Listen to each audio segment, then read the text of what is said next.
Now for a short presentation on Prim's algorithm, a method for finding minimum spanning trees. We will be discussing first the problem of a minimum spanning tree, second, Prim's algorithm, third, a complexity analysis of Prim's algorithm, and fourth, the correctness or proof of Prim's algorithm. First, an example of wiring. Suppose you have a problem where you have a central office and you want to wire a residential neighborhood, and you want to minimize the amount of wire. You could use a naive approach and connect every house directly from the central office. A better approach would be to connect all the houses with the minimum amount of wire. A minimum spanning tree is a subgraph of an undirected connected weighted graph. That just means it's a tree. There are no cycles in it. It covers all the vertices and contains v-1 edges, where v is the number of vertices. The total cost associated with the tree must be the minimum of all possible spanning trees.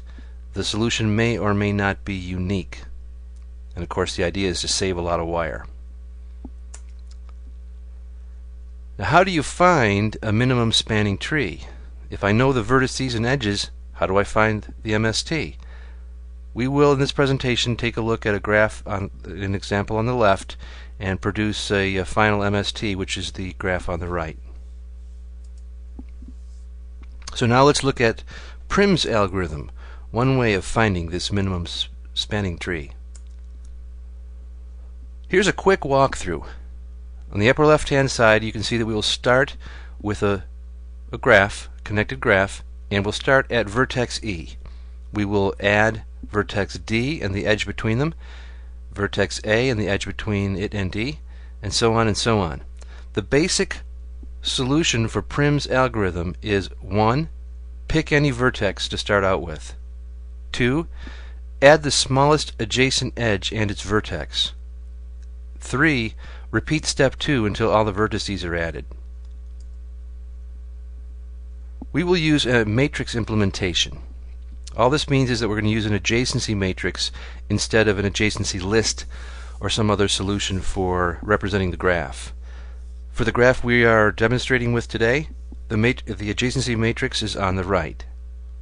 We will start at vertex E.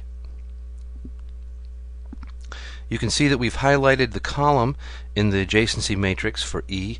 We've eliminated the choices for E, of course. You do not need to connect E with itself. And we'll look for the minimum distance, the closest vertex from the starting vertex E. And that is vertex D, at a distance of 4. Now we add D to our minimum spanning tree. And the highlighted areas is basically the adjacency matrix for the minimum spanning tree.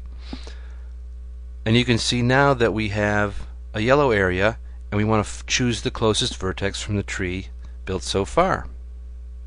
That distance is 2, vertex A, between A and D. Now we have E, D, and A.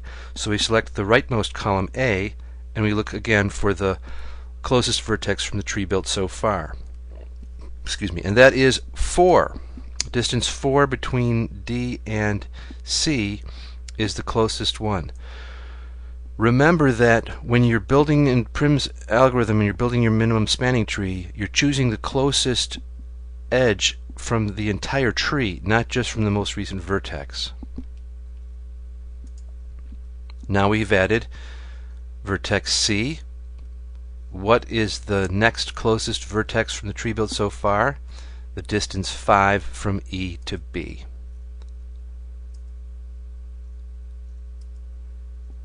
And now we've demonstrated the building of the minimum spanning tree using Prim's algorithm.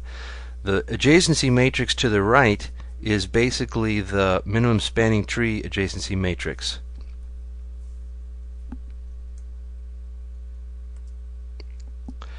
Now, what is the complexity for this particular algorithm? Well, we used the adjacency matrix method, and that one, it's pretty easy to see. It's intuitively obvious, I think, that it is a v squared time solution. basically you go through all of the vertexes, and for each vertex you go through all the other vertexes, so it's going to be O of v squared. We don't have time to go into more detail on the proof of this, but basically that's pretty much easy to see. There are two other implementations which are better than the adjacency matrix one in terms of time. The binary heap and adjacency list solution, and the Fibonacci heap and adjacency list solution. If we define V as the number of vertices and E the number of edges, we showed that the complexity for the adjacency matrix search is O of v squared. For the binary heap, it is O of E log V, and for the Fibonacci heap, it is O of E plus V log V. A lot of people prefer Kruskal's algorithm. Kruskal finds the next shortest edge in the entire graph, not just among the adjacent edges. Unlike Kruskal's algorithm, Prim's graph stays connected at all times. You always have a minimum spanning tree at every step of the building of the tree. That's not the way Kruskal's does it. Prim's algorithm is faster for dense graphs. If you've got a graph with a lot more edges than vertices, Prim's solution is better, although Kruskal does perform better in sparse graphs. So now we've looked at the complexity. Let's take a look at the correctness. How do we know that this particular algorithm does in fact produce a minimum spanning tree? We can pretty much see that it is a greedy algorithm. At each step we add the edge that's the minimum among all the edges that there is a possible connection to. So each step maintains a spanning tree. We know it is a spanning tree, and when all the vertices have been included, we have a minimum spanning tree. There are basically n-1 edges, and there are no cycles, so it is a tree. But how do we know it's really a minimum spanning tree?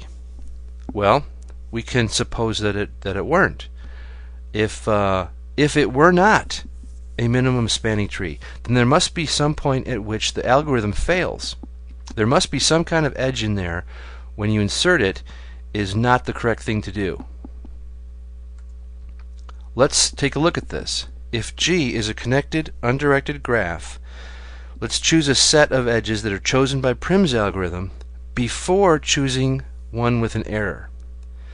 Now, let's let V prime be the vertices that are connected with this particular graph before, and T will be the total minimum spanning tree.